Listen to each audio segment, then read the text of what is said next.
Muy bienvenidos a esta tarde de sábado acá por Agricultura TV. También nos pueden escuchar por Radio Agricultura. Bienvenidos a Mujer 360, esta comunidad que busca sábado a sábado acompañarte con distintos temas.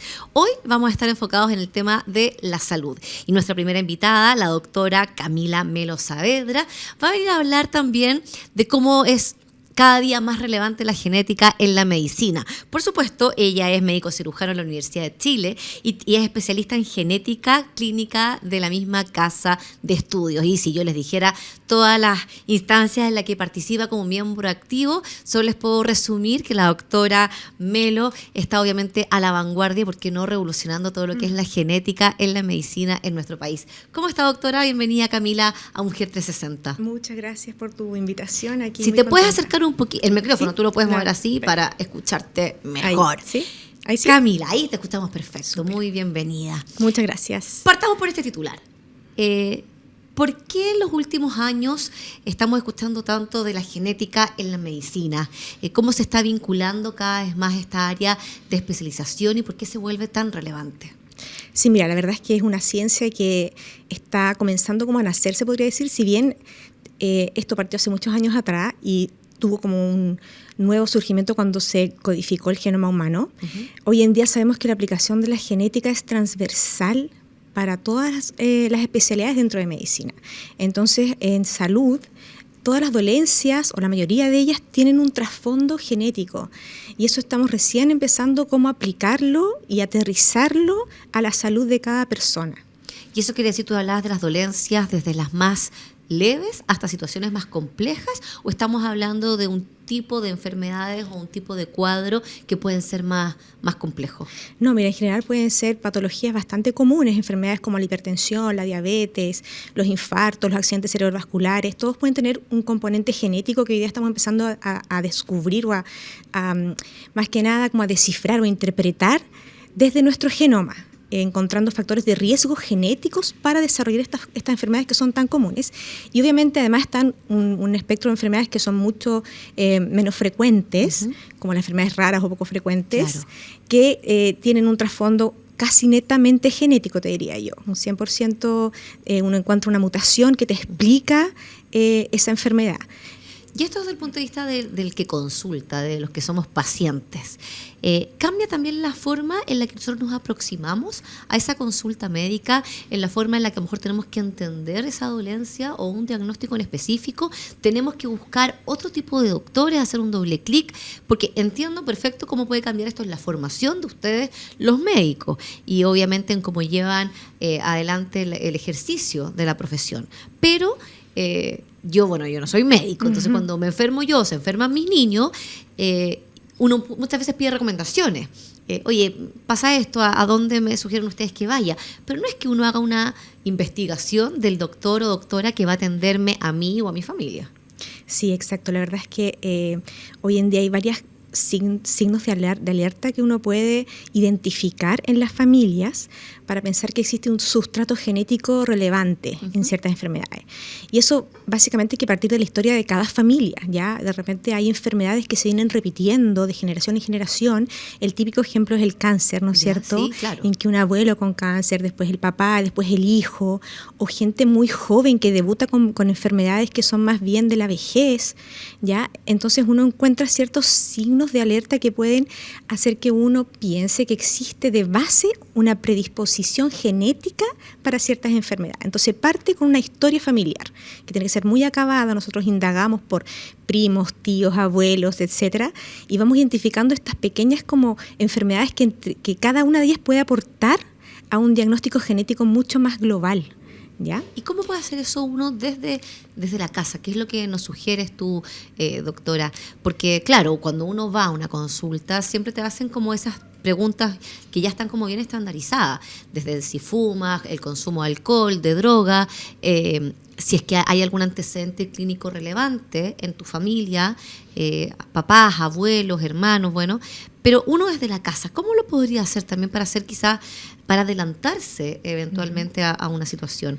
Mira, bastante simple. De hecho, nosotros los genetistas en la primera consulta siempre hacemos algo que se llama el árbol genealógico. ¿Ya? No sé si lo has escuchado. Sí. Que uno va dibujando con cuadraditos y con círculos a toda la familia. Entonces las mujeres son los círculos y los hombres son los cuadrados. Y vamos identificando por cada uno de ellos las enfermedades que tienen, ¿ya? Entonces ahí uno puede identificar que se van repitiendo ciertas patologías en la familia. Entonces uno en su casa puede de repente una tarde de sábado... ¿Y hasta dónde hay que llegar para atrás? Mira, ideal son 3 generaciones. Ya. ¿Ya? Pero si tú puedes recopilar más información, papás, abuelos, es mucho mejor. Claro, serían papás, abuelos, hijos y bueno, ya son los lados, hermanos y tíos. Y ahí de repente te va a saltar el patrón a la vista. Oye, ¿sabes que se está repitiendo mucho el cáncer de mama en mi familia? ¿Tendré algún componente genético? O mira, todos mis familiares han muerto de algo cardíaco, ¿ya? O falla cardíaca, o dilatación del corazón, de repente el corazón grande le suena más a la gente. Entonces, cuando se repiten estas cosas en los familiares, hay que poner ojo porque puede haber algo genético de base y eso aumenta el riesgo infinitamente a tener una complicación secundaria a esa predisposición genética. Entonces es lo que tenemos que pesquisar a tiempo. O sea, se puede ser un buen ejercicio de repente para este fin de semana, esta tarde de sábado, para la próxima semana, para que todos lo hagamos en la casa, hacer este árbol que tú decías, identificando a las mujeres en los círculos, a los hombres en los cuadrados. Exacto. ¿Retuve bien? Sí, súper. Y ojalá 3 generaciones y no solamente papás, abuelos, sino también hacia los lados. Exacto. Hermanos, los tíos. Eso también podría ser importante. Se ha comprobado que algunas enfermedades que sabemos donde lamentablemente nuestro país ranquea, por ejemplo obesidad infantil, ¿tiene algún componente genético? ¿Vale la pena también hacer ese ejercicio o la obesidad solamente responde a hábitos? No, mira, la obesidad, al igual que por ejemplo la diabetes, son enfermedades multifactoriales, ¿ya? Eso significa que existe obviamente un factor importante que es el ambiente, claro, ¿verdad? Como tú te crías, lo que consumes, si haces o no haces ejercicio, pero además de eso existe un componente genético que tiene que ver con cómo, por ejemplo, tú procesas los alimentos, cómo es tu metabolismo, si es rápido, una si es predisposición lento. Genética. Exacto. Todas las funciones biológicas tienen una base genética y por lo tanto la gente que es más obesa significa que esas funciones biológicas de alguna manera están alteradas o puede que respondan de distintas formas al ambiente o a los alimentos y uno puede identificar hoy en día ese componente genético que te predispone a estas enfermedades crónicas, por decirlo así. Y si estuviera efectivamente ese componente genético dentro de la explicación de algún diagnóstico, de alguna enfermedad. Sigamos hablando de la obesidad, porque dado que ranqueamos en eso, es altamente probable que en la mayoría de los hogares en Chile tengamos presente la obesidad. Si no, no tendríamos la cifra a nivel nacional que tenemos, matemáticamente no daría.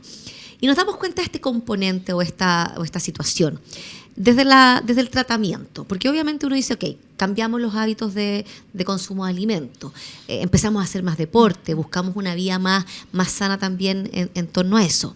Pero cuando uno descubre en la obesidad o en otras enfermedades que hay un componente genético, ¿eso se trata cómo? ¿Hay un remedio o simplemente es una información que nos sirve para tener más conocimiento? Sí, hoy en día tú puedes manejar a esas personas que tienen esta obesidad más, por decirlo así, genética.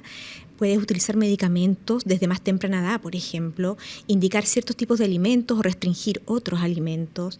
Y además puedes también interferir un poco en sus ciclos de vida habituales, cuánto tiempo duermen, qué ejercicio están haciendo, el consumo de agua, a varias cosas que uno puede identificar y que puedes tratar de alguna manera optimizar lo más posible dados estos marcadores genéticos de obesidad.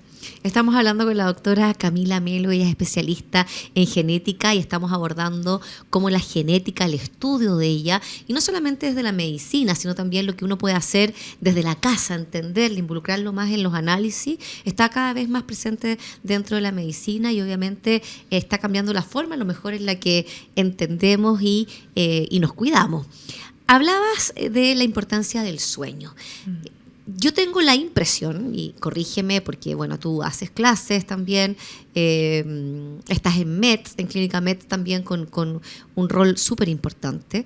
¿Culturalmente en Chile valoramos el sueño, la importancia del sueño? Mira, la verdad es que poco, pero últimamente la gente se está haciendo consciente de que necesitan descansar una cierta cantidad de horas para poder funcionar mejor. Y hoy en día, por ejemplo, en la misma Clínica MEDS hay un centro que se dedica al sueño, en que analizan cómo estás durmiendo, qué patrones tiene, el horario, si despiertas o no despiertas, cómo está tu oxigenación. Y yo creo que eso es sumamente relevante porque está más que demostrado que optimiza tu salud y disminuye tus complicaciones y tus enfermedades crónicas. Y de forma sencilla, doctora, porque tal vez uno asocia el buen dormir con el descansar, con estar al otro día con buena energía o sin este cansancio, pero quizás no lo asocia a una salud más integral o a algo que podría tener consecuencias más profundas que solamente estar agotado, porque uno siente el agotamiento físicamente, tal vez la cara más hinchada, las ojeras, menos energía, pero afecta de otra forma a nuestro sistema. Sí, efectivamente sí. Durante el sueño ocurren muchas funciones biológicas y ocurre la reparación también, el sistema nervioso central, todo tiene que... Hable, no es fácil, como que usted me dice el sistema nervioso central y yo no. ¿Por qué es importante que mi hijo duerma las horas que tiene que dormir o que yo de adulto descanse lo que tengo que descansar? Sí, no, básicamente porque ocurren cosas durante el sueño, procesos durante el sueño que te permiten a tus células, desde lo más pequeño si quieres hablar, poder funcionar mejor, optimizarse, eliminar los desechos. ¿A eso se refiere con la recuperación? ¿Es nuestras células, nuestro cerebro? Es todas las células en el fondo. Todas las células se optimizan con un buen dormir. ¿Ya? Pero claro, tiene que ser un buen dormir donde ocurra una buena oxigenación, buena circulación. Entonces, por eso hay muchos factores que hay que estar midiendo para efectivamente saber si la persona está durmiendo bien o no. O sea, yo podría dormir 10 horas y dormir mal. Exacto. No es el tiempo necesariamente. No es el tiempo solamente. Exacto, no solamente. Sí, si tú duermes, por ejemplo, 10 horas, pero tienes un defecto durante en la respiración, claro, y no te estás oxigenando bien durante la noche. No hay nada reparador. Exacto, así que necesitas igual saber en el fondo cómo es tu patrón de sueño, pero además medir otras funciones durante el sueño y ver que estén ocurriendo de la forma más óptima. ¿Y el ronquido no es algo natural? No es natural. No hay que pensar que como, ronca nomás, o ronco. Digo ronca nomás porque mi marido ronca. No, es bueno ¿Es una chequear. alerta? Sí, es bueno chequear por qué la persona está roncando. Efectivamente es una alerta para ir a consultar, sobre todo cuando aparecen los niños. Pero cuando el ronquido es en los niños. Sobre todo ahí que tiene que llamar mucho la atención, pero también en el adulto. Pero es un momento, una instancia en que sería bueno acercarse a una clínica del sueño para... Bueno, doctora, sabes que mis niños son bien alérgicos. No sé si está bien dicho, sufren de alergia y roncan, pues y efectivamente tiene que ver con eso, con las alergias que tienen en las vías respiratorias. Exacto. Entonces hay que cuidarlos de forma bien distinta. Y acá también les paso el dato, yo bruxo. Y la dentista me decía mucho que me agravara a ver si roncaba, porque efectivamente el problema del bruxismo uno lo siente como en los dolores y a veces dolor de cabeza, pero tiene mucho que ver también con la función respiratoria que podría no estar dándose correctamente durante el sueño. Exacto. Volvamos a la genética, porque ya me fui como por cualquier lado. Yo aprovecho estos programas como para hacer el checklist así en la casa. ¿Existen exámenes que uno pudiera hacerse para entender la genética? ¿Es un examen estandarizado? ¿Son exámenes particulares si es que a lo mejor queremos saber de un diagnóstico en particular? Sí, hay varios exámenes hoy en día en genética, partiendo como los más básicos son el cariograma, ¿no es cierto? Que eso es la manera que tenemos de visualizar los cromosomas. Y los cromosomas son unas moléculas que es ADN compactado. No sé si te acuerdas del colegio del ADN, de esta doble hebra, ¿no es cierto? Sí, bueno, los colores que uno los pintaba distintas. Claro. Entonces esta doble hebra de ADN se compacta, está dentro del núcleo de las células, se compacta y se transforma en los cromosomas. Entonces uno de los primeros exámenes que tenemos y que nosotros pedimos a los pacientes bajo ciertas circunstancias es el cariograma. Pero hoy en día hemos evolucionado mucho, gracias a todos los avances tecnológicos que han habido, y ya estamos a nivel de leer esa hebra de ADN, como quien lee un libro, leer las letras de un libro, podemos leer el código genético de la persona. Entonces, a partir de ese código genético de cada quien, nosotros comparamos con un código de referencia. ¿Y ese es el exoma, el examen de exoma? Por ejemplo, el exoma tiene la gracia de que puede visualizar o podemos decodificar y leer estos 20.000 genes del ser humano. La fracción, por decirte que codifica, yo sé que puede que suene complicado, pero en nuestro ADN hay porciones de ADN que no van a ir a generar algo tangible o una enzima o una proteína, ¿ya? Pero hay una porción del ADN que va a ir a codificar proteínas. Y el exoma lee esta fracción del ADN, la región codificante. Claro. Y allí es donde está el 85% de las patologías de origen genético. Y ahí está toda esa información de la que hablábamos anteriormente.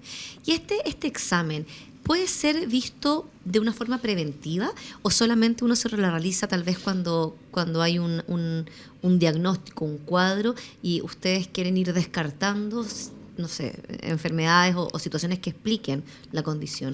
Ambas cosas. Uno lo utiliza como diagnóstico, pero también lo puedes utilizar en forma preventiva. Eso sí, hay que tener mucho cuidado con el tema de la prevención, porque la manera en que interpretamos esas lecturas del ADN todavía no está tan acabada, ¿ya? Entonces, muchas veces uno se encuentra con incertezas.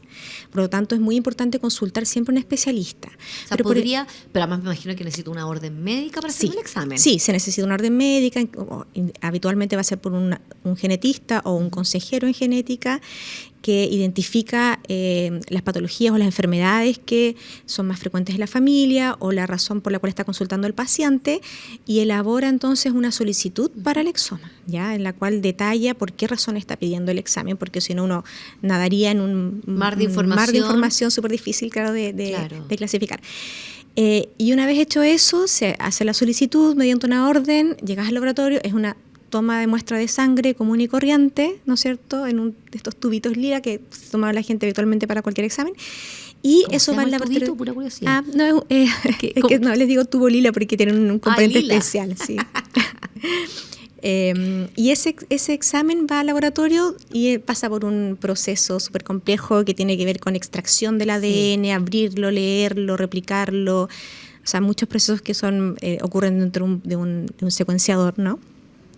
Y finalmente tú obtienes este código.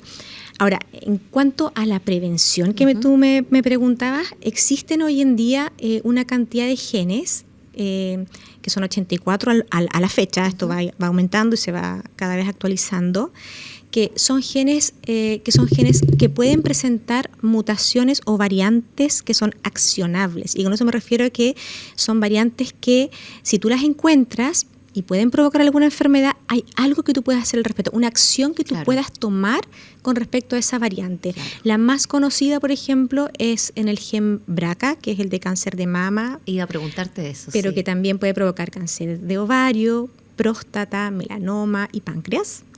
Y cuando tú encuentras mutaciones en este gen, ya existe una guía de recomendaciones a nivel internacional para las pacientes que son portadoras de esta variante o de esta mutación. Entonces ahí se sugieren las intervenciones que tú puedes hacer para bajar tu riesgo. A llegar a desarrollar la enfermedad propiamente tal. Claro, bajar el riesgo de desarrollar la enfermedad, porque recuerda que estos son todas predisposiciones. Correcto. Entonces cuando tú tomas una acción con respecto a una predisposición, bajas tu riesgo.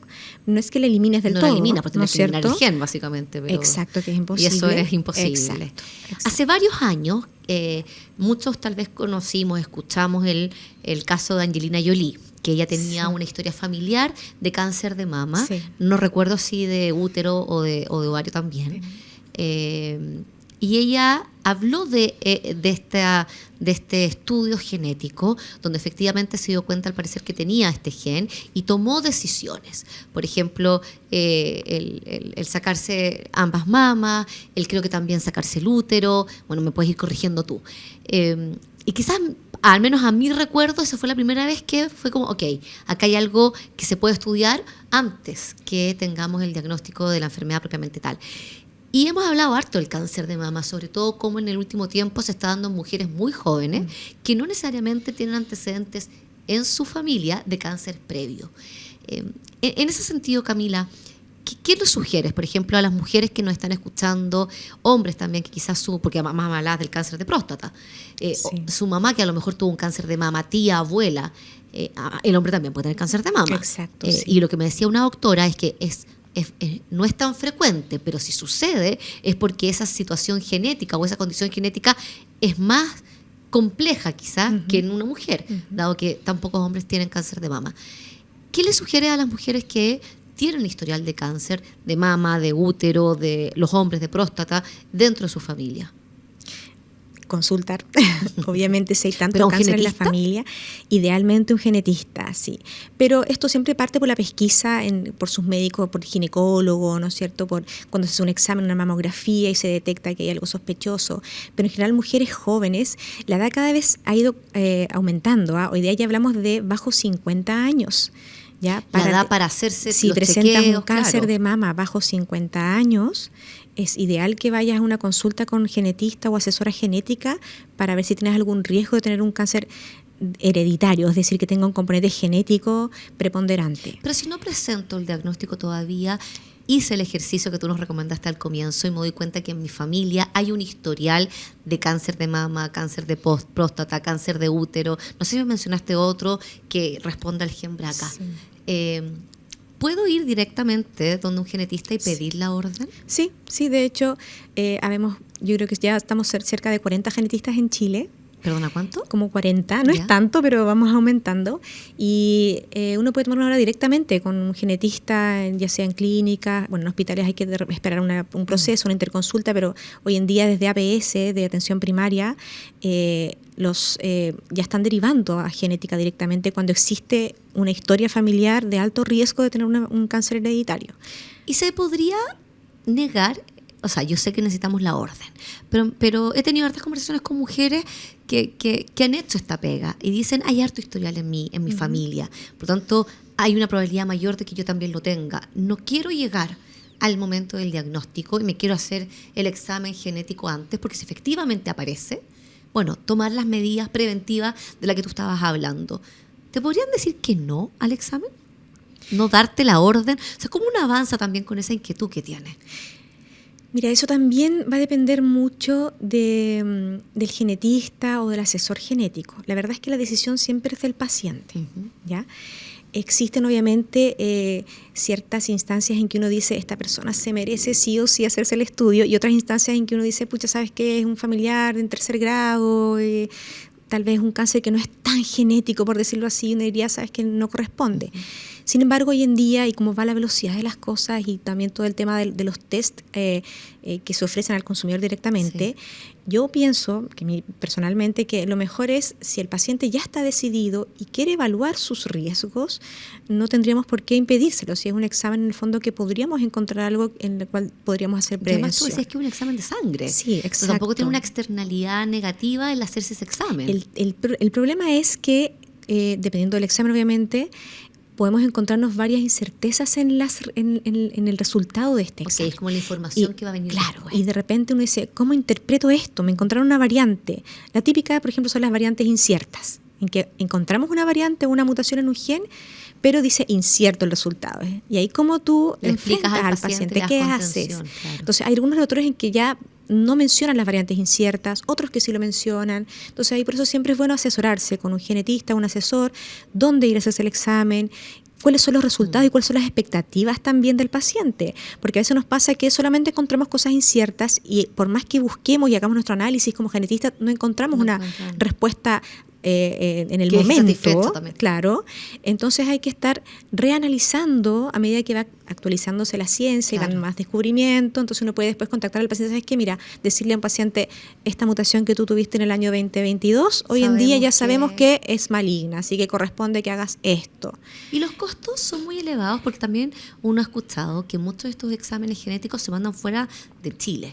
Entiendo que hoy día sí se están evaluando en laboratorios nacionales, corríjame si es que eso no es así, doctora, pero es caro el examen. ¿Tiene cobertura FONASA? ¿Tiene código? La verdad es que ese es como el punto débil que hay hoy en día en la genética, y es que la mayoría de los exámenes que estamos usando hoy en día no tienen todavía una codificación FONASA. Claro, o sea, es particular. Es particular. Ahora, ocurre que, claro, en ciertas ocasiones hay rebajas o hay convenios específicos con ciertos tipos de ISAPRES o con FONASA mismo para que el paciente pueda acceder, pago, ¿no es cierto? Y además hay otras opciones. Yo, por ejemplo, en el hospital veo con asistente social, postular a fondo e incluso acudir de repente a otras instancias en las cuales se pueda dar cobertura al examen cuando el paciente realmente lo requiere. Pero efectivamente, por ahora, no tenemos aún una codificación. Estamos esperando que eso ocurra pronto. Es un bonito pronto. desafío, sobre todo pensando en que hay enfermedades que se dan fuertemente en mujeres en nuestro país. Hablábamos del cáncer de mama, el cáncer de útero también, bueno, todo lo vinculado con el papiloma humano, que sabemos que están siendo las enfermedades más letales, todas las situaciones cardiovasculares también. Doctora, nos queda Un minuto. Yo le pido, por favor, como a todos nuestros invitados, que piense en esa comunidad de mujeres que nos están escuchando y nos están viendo a través de Agricultura TV, e invítela quizás a conocer más de la genética, o si tienen estos antecedentes familiares, a que a lo mejor evalúen la posibilidad de hacer el estudio genético para poder prevenir situaciones que después pueden ser más complejas. Sí, por supuesto. La verdad es que la invitación es para todos los chilenos y chilenas, porque la genética llegó para quedarse. Podemos identificar mutaciones o variantes que pueden provocar enfermedades y además tenemos mejor capacidad diagnóstica gracias a esos exámenes. Hoy en día hay varias clínicas que ya están empezando, Clínica Metz obviamente es una de las que tiene ya el examen, ¿no es cierto? Entonces es una invitación amplia para que se hagan el test y hagan esa indagación en su familia, busquen y acérquense a un genetista o un asesor genético para que los ayudemos a interpretar esas enfermedades y su origen. Muchas gracias, doctora Camila Melo, por acercarnos a algo que se ve árido de entender y un poco lejano, pero qué importante los avances de la medicina y de la tecnología para prevenir y, bueno, para cuidarnos y salvarnos. Que tenga una buena tarde de sábado y también una muy buena semana. Muchas gracias, Daniela. Nos vamos a la primera pausa, después seguimos hablando de salud acá en Mujer 360.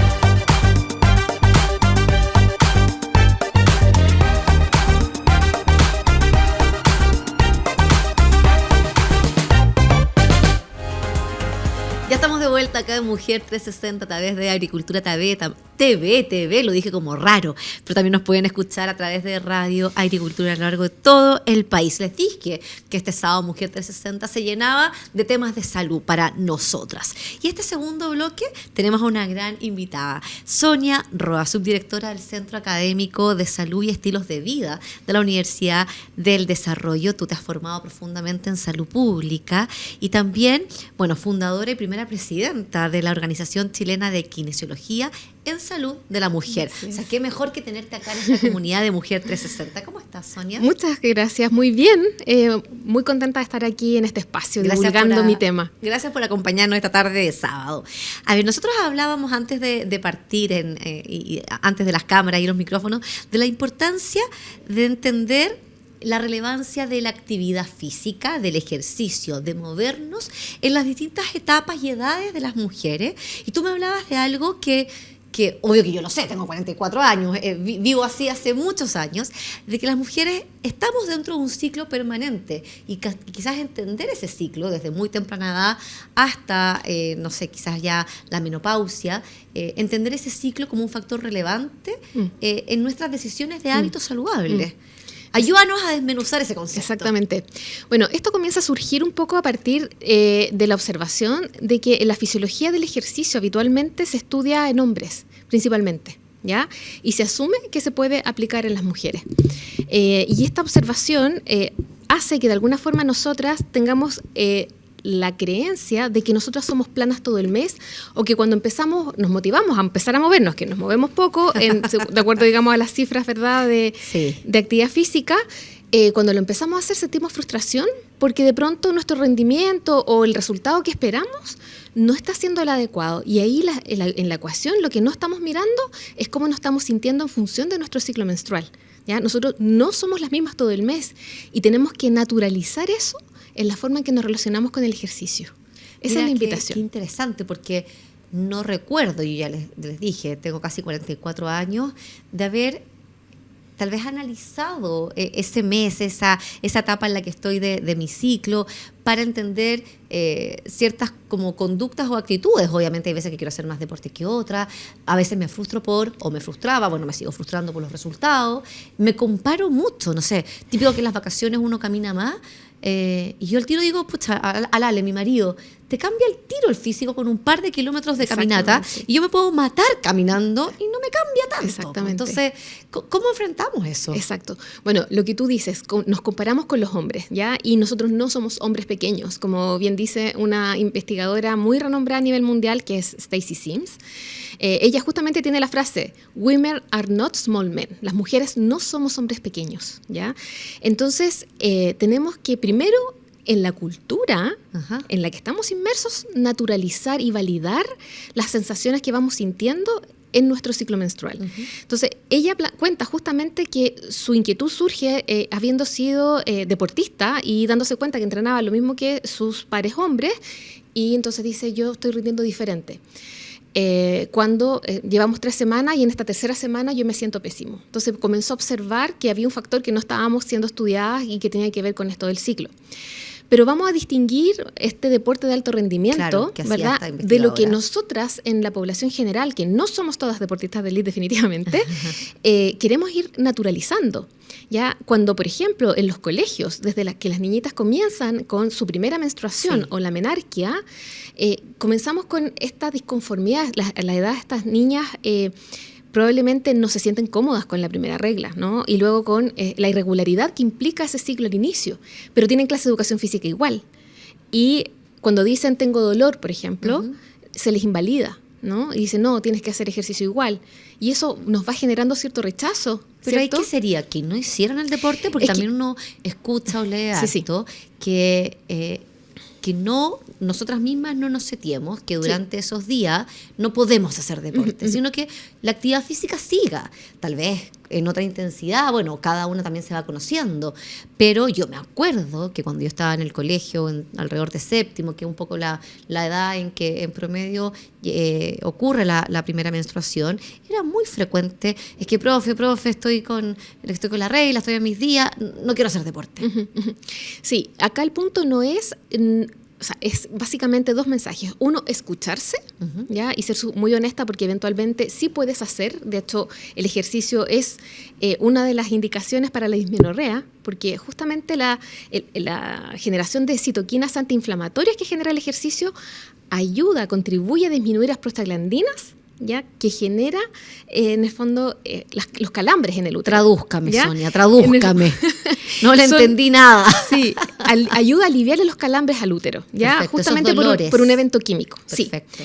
Pero si bien tú te puedes escuchar, también está, lo que estoy planteando es la cultura de validar lo que tú estás sintiendo. Es como un dolor de cabeza. Si una chica no se siente bien, validarlo, y ella tiene que aprender a manejar justamente. Probablemente muchas mujeres van a sentirse cómodas haciendo ejercicio durante su menstruación, durante los días de sangrado, y otras que no, ¿no? El punto es, por una parte, validarlo y ojalá escucharse de que no vas a ser la misma todo el mes. Entonces, ese es el mensaje esencial. No pretender esta linealidad que hace que de alguna forma es ficticia, y entre nosotras mismas muchas veces empezamos a compararnos cuando probablemente somos distintas unas a otras. Y ahí... Sonia, yo obviamente rescato y entiendo de tus respuestas, del espíritu de la conversación, que compararse no te lleva a ningún lado, que menos comparar hombres con mujeres, si somos distintos, compararnos entre las mujeres tampoco. O sea, hay mujeres que a lo mejor la menarquia le llega a una forma, esta irregularidad que tú decías no necesariamente es para todas igual, hay mujeres que viven la perimenopausia más temprano que otras, obviamente la llegada a la menopausia también más temprano, y me parece maravilloso entender eso y también volverlo algo muy natural, porque el tema también de la menstruación es súper tabú. Y uno se vuelve muy poderoso también con ello, y está bien, cada uno lo vive como lo quiere vivir. Pero tengo la duda respecto de cuando se realiza la investigación, si uno ve tal vez esa parte, ¿cuáles han sido los mayores hallazgos que ustedes han encontrado? Es que sí, yo creo que esa es una nebulosa enorme, ¿no? Porque... si bien comenzaron a haber estudios, yo te diría que se ha concentrado básicamente en los últimos 5 o 6 años la mayor cantidad de estudios en relación al ejercicio y el ciclo menstrual. Sí, es muy reciente. Los que han habido tienen problemas metodológicos, que por ejemplo se asume que todas las mujeres tenemos ciclos de 28 días. Por ejemplo, ¿ya? Y no está lejos de ser real. Está completamente lejos de ser real. Eso es uno. Lo otro, los estudios se hacen con autorreporte, es decir, la mujer dice más o menos en qué fase está. Hay un sesgo importante. Y no hay una comprobación a través de exámenes de sangre respecto a la fluctuación hormonal que tiene esa mujer. Claro. Entonces, todos esos estudios que metodológicamente tienen limitaciones, no permite sacar en conclusiones fehacientes, ni a favor ni en contra, a lo mejor, por ejemplo, de algún rendimiento. Claro. ¿Ya? Hoy día tú vas a encontrar ciertas revisiones sistemáticas en la literatura, que es como el máximo nivel de evidencia, pero vas a encontrar este problema, ¿no? Como que metodológicamente las conclusiones no son tan, concretas. Hay un vacío metodológico porque todavía, que no permite exactamente, ser muy concluyente y transmitir todo esto a otras. Por eso es que hoy día estamos relevando que nosotros estemos más presentes en los estudios. O sea, de hecho, hay información que ya no lo digo yo, lo dice, hay una editorial de la revista Nature, por ejemplo, del 2021, de agosto de 2021, donde plantea que incluso los medicamentos son probados en ratones machos. Los medicamentos en fase 1. En fase 1. Ya, principalmente. Entonces, como peras con manzana. Y luego, claro, en las fases más clínicas se incorporan mujeres, pero las mujeres vamos teniendo frente a esos medicamentos de alguna forma más efectos adversos o problemas con la regulación de las dosis. Y eso sin duda que hace que finalmente tengamos nosotros la sensación, cuando nos indican, ¿verdad?, algún medicamento, que estamos inadecuadas, que algo pasa, hay algo malo con nosotras, y en realidad simplemente es porque estamos subestudiadas, ¿no? Claro. Y es importante que en las escuelas de medicina, ¿verdad?, y todos los profesionales de la salud comprendamos el paradigma en el que estamos, porque tenemos que validar lo que las mujeres dicen, ¿no? Muchas veces se invalida, no, es que me siento, por ejemplo, siento que algo no anda bien. No, usted, mire, su examen están todos normales, así que, y no. Ya pasa mucho en la perimenopausia, por ejemplo, cuando tú comienzas a sentirse estos cambios y te dicen, no, pues si tus exámenes de estrógeno están súper normales, cuídate, porque es que no es la única variable que hay que ver. Esto yo lo iba aprendiendo por la cantidad de exámenes que nos estamos haciendo. Exactamente, y finalmente hay una variación enorme que comienza mucho antes del último cese de las menstruaciones y claramente esos síntomas tienen que ser validados, que no son solo los sofocos. O sea, ojos secos, por ejemplo, fatiga, más cansancio, esta niebla mental, olvidos. Todo eso falta la memoria. ¿Cómo afecta? Eso. Exactamente, sí, los síntomas neurocognitivos están súper subestimados.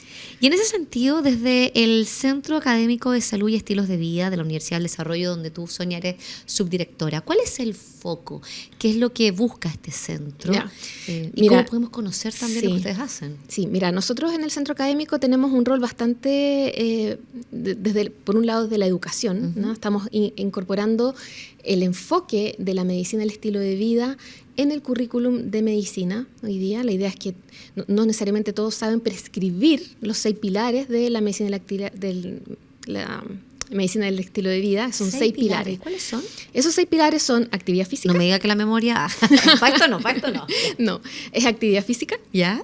Es nutrición o digamos, alimentación basada en plantas, básicamente alimentación saludable, que no necesariamente es vegetariano, hay que tener ojo ahí con el punto. Es el sueño, que escuché que conversaban con la invitada anterior. Eso, sí. Exactamente, es un pilar muy importante. El otro es las relaciones sociales positivas, conexiones sociales, que se sabe que ese es un pilar muy fundamental y no solamente con seres humanos, puede ser con seres no humanos como los animales y también con la naturaleza, el planeta, por ejemplo, también incluye. El otro es la reducción del estrés. ¿Qué se hace para eso? Exacto. En el fondo, ahí tenemos distintas estrategias. Y lo otro es evitar exposición a sustancias tóxicas, ¿no? Bueno, ahí incluye el alcohol y tabaco, pero también relación, en el fondo, con contaminantes, por ejemplo. Claro. Esos son los 6 pilares que nosotros promovemos. ¿Y ustedes promovemos. investigan respecto a estos 6 pilares y cómo se van desarrollando? Estamos en eso. Este es un centro que nació el año pasado, así que estamos bien nuevos. Es nuevito. Estamos haciendo intervención en el currículum, pero también estamos haciendo algunas postulaciones a proyectos. Estamos ahora trabajando en una revisión sistemática, también un scoping review sobre el tema, para poder conceptualizar, por ejemplo, qué es exactamente lo que entendemos por estilo de vida saludable, porque es un factor que, ¿verdad?, que claro, muchos lo recomiendan, pero ¿qué significa realmente este ¿cómo estilo? Se desmenuza ese concepto? Exactamente. Sí. Bueno, hablábamos obviamente del ciclo menstrual en las mujeres, desde la menarquia, que obviamente se da a distintas edades. Hay un promedio. ¿Cómo estamos al 2026 con ese promedio? ¿De la menarquia? Sí. Estamos cada vez ha ido acercándose más hacia los 11 años aproximadamente. Ha ido como disminuyendo la edad. Sí. Estamos 11 años. 11. Sí. Bueno, para estar atentas todas quienes tenemos hijas o nietas ahí, porque quizás nuestra experiencia fue una edad más avanzada y empezar a ver estos cambios. Y respecto también y por eso te llevo también a la siguiente pregunta. Muchas veces con mis amigas, con mi entorno más cercano, nos hemos planteado el desconocimiento que tenemos nosotras frente a la perimenopausia, a la menopausia, que no recibíamos necesariamente de las generaciones mayores de mujeres mucha información, que era un tema que no se hablaba, bien tabú. ¿Cómo eso también se está afectando a que no sepamos a quién consultar, cuál es la sintomatología, a qué tenemos que tener como ojo? Mira, volvemos al punto de que hemos estado subestudiadas, ¿ya? Básicamente porque la expectativa de vida, yo creo que es un factor que influyó, sin duda, era bastante menor, ¿no? Entonces, la cantidad de años que pasábamos en posmenopausia era muy bajita, ¿ya? Claro. Entonces, la verdad que no había, ¿verdad?, una corte que pudiéramos seguir. Hoy día la expectativa de vida de las mujeres es mucho mayor. Entonces, hoy hay una ventana de oportunidad enorme, ¿ya? Eso por una parte. Lo otro es que de alguna forma también nuestros estudios, cuando sí estamos, tiene que ver con la reproducción. Es donde sí, y como ya dejábamos de tener, ¿verdad?, el valor reproductivo, no nos estudiaban mucho.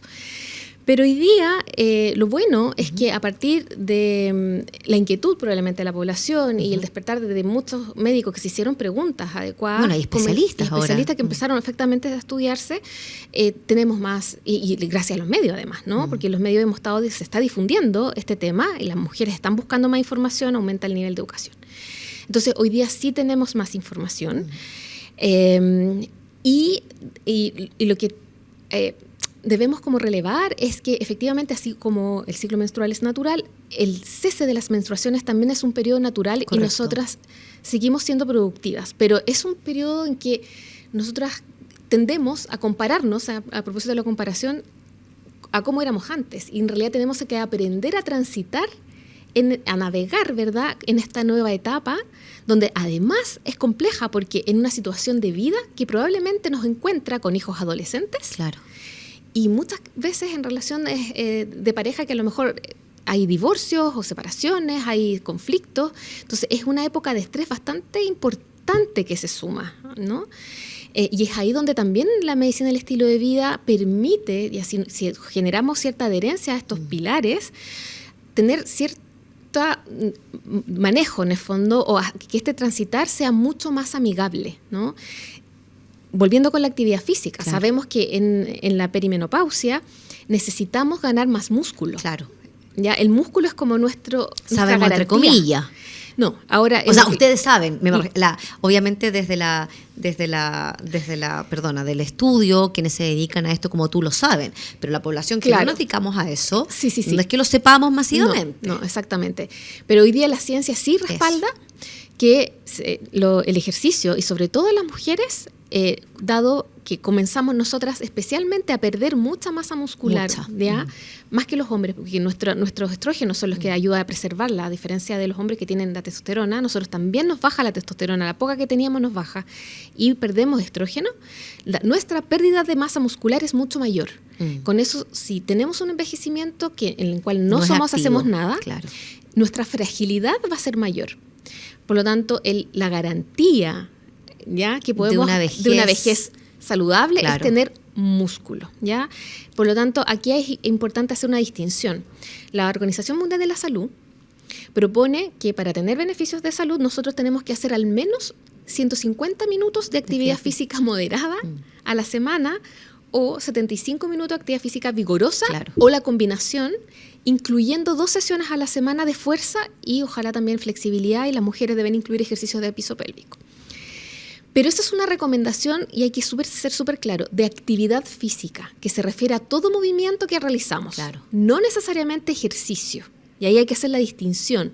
Ejercicio se refiere a este ejercicio, o sea, a esta actividad física que es planeada, estructurada, repetitiva, que tiene como fin mejorar algún aspecto de la condición física. Y deporte es un subconjunto de ejercicio. Pero, por ejemplo, pensemos en las mujeres que están alrededor de los 45, que en promedio, o 48, no sé, que podrían estar iniciando la perimenopausia. ¿Cuál es esa actividad? ¿Cómo cumplimos esos 150 minutos o los 75 minutos de un deporte, una actividad física más vigorosa, como decías tú?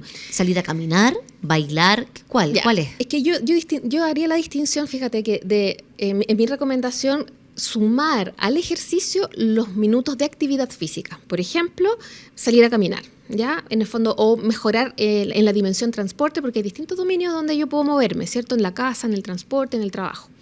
Si voy a trasladarme, por ejemplo, en auto, hacer un traslado y me estaciono un poco más lejos, que todo el mundo reclama siempre cuando queda estacionamiento muy lejos, pero caminar más, ¿ya? Moverte un poquito, todo eso cada minuto cuenta.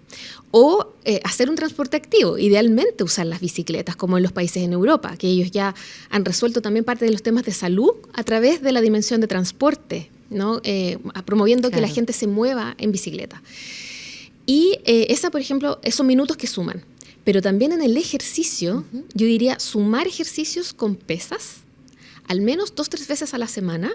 No tiene que ser una sesión larga. Puedes partir con 20 minutos, partir con media hora, pero levantando algo de carga.